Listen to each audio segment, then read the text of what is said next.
Il y a un moment où tout devient flou.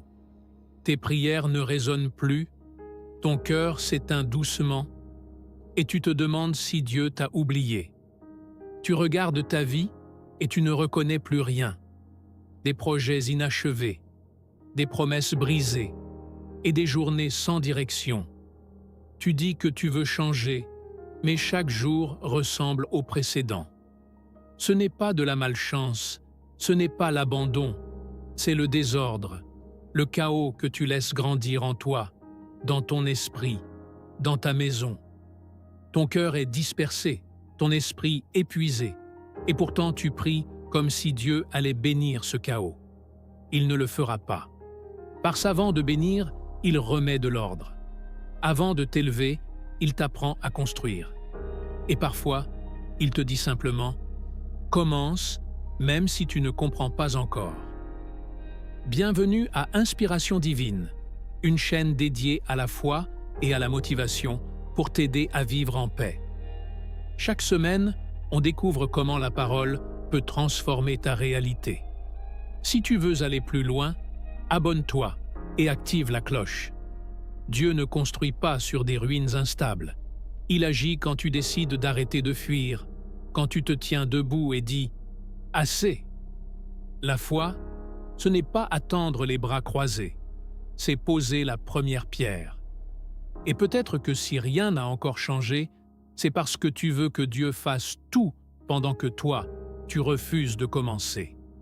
Continue sans ordre et tu verras ta vie s'effondrer lentement. Ou lève-toi et commence à agir, à ranger, à bâtir. Dieu ne bénira jamais ce que tu refuses d'organiser, mais il fortifie chaque geste d'ordre que tu poses aujourd'hui. La Bible raconte qu'au temps de Noé, le monde était bruyant et confus. Mais Noé gardait le cœur clair. Quand Dieu parle, Noé ne cherche pas d'excuses. Il met de l'ordre. Il prend un plan, trace des lignes et fait une liste simple. Mesurer, couper, assembler. Chaque jour a une étape.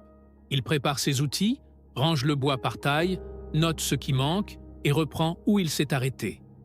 Sa famille a des rôles. L'un mesure, l'autre porte, un autre vérifie. Rien n'est laissé au hasard. Le matin, il revoit le plan. Le soir, il coche ce qui est fait. Il numérote les pièces, vérifie 2 fois les mesures, corrige sans se plaindre. Le chantier reste propre, le passage libre, les éléments marqués. Cette discipline calme son esprit et garde la paix dans ses mains. Les moqueries passent, l'ordre reste. À force de gestes simples, la vision prend forme. Planche après planche, l'arche devient réelle, parce que la foi s'organise et avance. Ce qui est clair se construit mieux, et l'ordre fait avancer.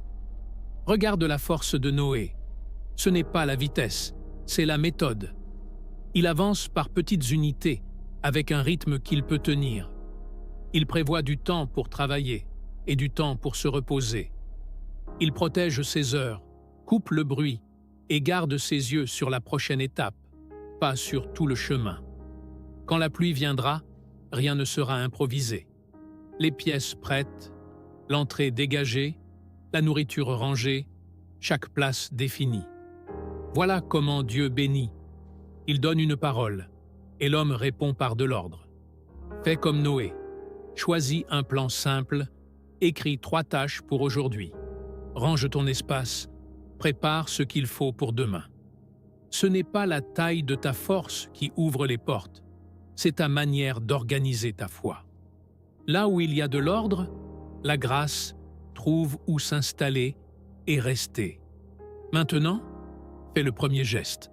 Prends 10 minutes, enlève ce qui encombre, garde le nécessaire, note ton prochain pas, ferme les distractions et avance. Dieu avertit avant la tempête, ce n'est pas une punition, c'est une préparation.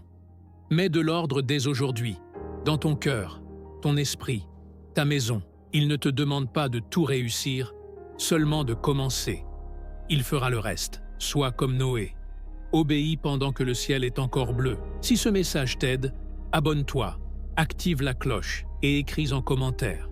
Je commence aujourd'hui. Partage cette vidéo à quelqu'un qui en a besoin.